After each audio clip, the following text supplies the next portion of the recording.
We got Connor. Not giving us the location, right? Connor's saying no face, no case, but he's telling us he's got a very, very hefty amount of financial involvement in the result of Texas-Oklahoma. Take a listen. My name's Connor. I'm just gonna say I've got $5,000 that OU blows out Texas this year in the Cotton Bowl. $5,000, dude. $5,000 from Con Man. Throwing around. I mean, we talked about Nebraska and the metaphor of them eventually being rich. Connor's saying, no, we're about to go get rich right now. Now, to be honest, I have looked for this line to see if there's any early line out on Red River. If it's out by the time you're watching this, then more power to you. I couldn't find one. If I were to guess right now, I'd probably lean Texas 8.5, Texas 7.5-ish, probably. Looking at Cato, and we're waffling on it. We'll see. Maybe it's one of those games that's right around a touchdown if we were to put a number to it right now. But Red River it's a fascinating rivalry because it's not played on rivalry weekend. It's played in October. And the reason why it's interesting is you've not really totally, I think, found who you're going to be as a college football team just yet. So you have the getting your footing aspect, plus you have the other part of this where you are, quite frankly, you're in a spot where in a rivalry game. Like, rivalry games are weird. And so you factor that all in. Connor, I appreciate the confidence. 100% I do. I would not make this bet. That's not me telling you that I don't think Oklahoma can still win the football game. But I look at the way this thing shakes out, and I look at the lead-up for both teams. This, to me, can be one of the biggest ripple effects game in college football in 2025. I also think the game itself, as we sit here in April, this could be, I think, an instant classic. All right, now let's look at Oklahoma, man. They will have a legit chance, I think, coming into this game to legitimize what they're going to be in 25. Depending on how you feel about hosting Michigan and Bryce Underwood and hosting Auburn, Oklahoma might mess around and come into this game undefeated, dude, with John Mateer and what they think they could be on defense and the skill players. Can you imagine if Oklahoma rolls in undefeated? If that's the case, College game day is probably there yet again. But think about a win over Texas if you're Oklahoma. Let's say that Connor, if he decides to change his mind and just puts some money on Oklahoma money line, probably still pays out pretty well. You're putting $5,000 down. Think about how much that changes how you view yourself if you're Oklahoma. You beat a team in your rival who just made the college football playoff the last 2 years, and you're looking down the barrel of your schedule with wins over Michigan, Auburn, and Texas. Think about, one, just the breathing room you give yourself. Two, what you can be here at the end of the season. Because I'll tell you what, man, I don't think it gets a whole lot more difficult than playing Texas. I'm not saying Oklahoma fears Texas, but Texas is at a spot where Steve Sarkisian has pushed that program to a place where, I think every single year they're thinking playoff. And it's not just, it's Texas, it's the brand, they think playoff. It's like, no. They have the talent with how they've recruited, how that staff is built, who they're probably always going to have at quarterback, whether it's Arch Manning, whether it's Diabell, whether it's whoever. They're going to have a dude at quarterback.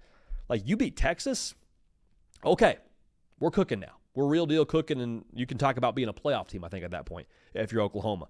Now, I will say this. I really, really like the vibes right now out of Norman. I'm not just saying the intel on Mateer dropping dimes, not just saying the defense, not just that. I like the vibes around Oklahoma when it comes to how I think they see themselves. Because I told you, like, this game would legitimize them in a different way. But I think there's just a certain feeling around Norman with the swagger feels back in the building, man. It does. Like, I don't want to take a lot from a little. Well, scratch that. I will take a lot from a little here. You go watch the mic'd up of Ben Arbuckle and John Mateer. They're having fun.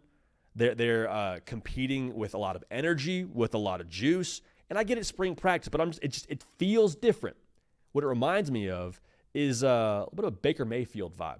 Like that dude, you couldn't tell him he was a walk-on. You couldn't tell him what he was. And couldn't tell him how tall he was. Like, it's that kind of vibe, that us against the world mentality, and we love it, the don't give a fudge mentality from Oklahoma right now. That swagger's a dangerous thing, dude. Swagger's a dangerous thing. It's exceptionally dangerous whenever your talent level compared to the rest of your opponents is within striking distance. Doesn't have to be better. I don't need Oklahoma to have more 5-stars than Texas tomorrow, but if you have a dude at quarterback who I think embodies what I just mentioned, you're going to have a chance. You're going to have a chance. So in this game, man, my question is, how much Mateer magic is there? Because I think that's what it would take with how good I think Texas will be on defense. But if there's a dude who can get it done, my vibe right now is I think it's John Mateer. But for every side of this rivalry, man. You got Oklahoma, but you also got Texas. My question is, where are they at coming into this game?